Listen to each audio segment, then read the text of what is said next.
ಬಂದಾಗ ಈ ವೆದರ್, ಈ ಮೈಸೂರು ರೋಡು, ಮೈಸೂರು ಇದನ್ನೆಲ್ಲ ನೋಡ್ತಾ ನೋಡ್ತಾ ನನ್ನ ಎದೆನ ಅದು ಕೈ ಹಾಕಿ ಪರ ಪರ ಪರ ಅಂತ ಕೆರ್ಕೊಂಡ್ಬಿಟ್ಟಿದ್ದೀನಿ. ಏನು ಪೀಸ್ ಆಗೈತೆ ಮೈಸೂರು. ಯಾವುದೇ ಟೆನ್ಷನ್ಸ್ ಇಲ್ಲ, ಆರಾಮಾಗೈತೆ. ಗಜಿ ಬಿಜಿ ಅನ್ನೋದಿಲ್ಲ, ಟ್ರಾಫಿಕ್ ಇಲ್ಲ. ಮೈಸೂರಲ್ಲಿ ಸಿಟಿ ಸೆಂಟ್ರಿಗೆ ಹೋದ್ರೆ ಮಾತ್ರ ಟ್ರಾಫಿಕ್ ಸಿಗೋದು. ಸಿಟಿ ಸೆಂಟ್ರ್ ಅಂದ್ರೂ ಮೈನಾಗಿ ಅರಮನೆ ರೋಡ್ ಅಂದ್ಬಿಟ್ರೆ ಇನ್ನೆಲ್ಲ ಫ್ರೀಯಾಗಿರುತ್ತೆ. ಆದರೆ ಇದು ನೋಡಿ, ಇದು ಮೈಸೂರಿಂದ ಕರೆಕ್ಟಾಗಿ ನಾವಿರೋ ಜಾಗ ಒಂದು 6 ಕಿಲೋಮೀಟ್ರ್ ಆಗುತ್ತೆ. ಏನು ಪೀಸ್ ಆಗೈತೆ. ಕಂಡ್ರೆ ಒಂದು 5-6 ಗಾಡಿ ಕಾಣ್ತಾವೆ.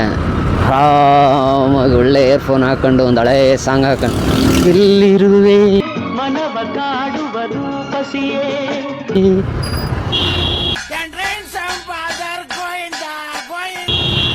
ಯಾಕಣ ಈ ಥರದವರು ಡ್ರೈವಿಂಗ್ ಮಾಡಿದ್ರೆ ಏನು ಮಾಡೋಕ್ಕಾಯ್ತದೆ, ಪಟ್ಟಂತ ಹೇಳ್ಬಿಟ್ಟ.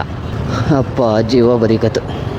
ಸಡನ್ನಾಗಿ ಅವನು ಅದು ನೋಡ್ಬಿಟ್ಟು ನಾನು ಹೊಡ್ಕೊಂಡು ಹೋದೆ ಅಂದ್ಕೊಂಡೆ. ನಾನು ಹೇಳ್ದೆ ಅಲ್ಲ ಲೌಡಾನು ಆಗಲ್ಲ ಅಂತ. ಓಹೋ ಅಣ್ಣ ರೈಟಿಂದ ಬಂದು ಲೆಫ್ಟ್ ಹೊಡ್ಕೊಂಡೋಗವನೆ. ಬಿಡ್ರು ಅಂದರೆ ಸಿಗ್ನಲ್ ಬಿಟ್ಟಿದ್ರು ಹೋಗಲ್ಲ ಗುರು ನಮ್ಮ ಹುಡುಗರು. ಏನು ನೋಡ್ತಾ ನಿಂತಿರ್ತಾರೋ ಏನೋ ಒಂದು ಗೊತ್ತಿಲ್ಲ. ಆಟ ಆಡ್ತಾ ಇದ್ದೀರಾ ಎಲ್ಲ ಸೇರ್ಕೊಂಡಲ್ಲಿ, ಏನೋ ಮಾತಾಡ್ತಾ ಇದೆ.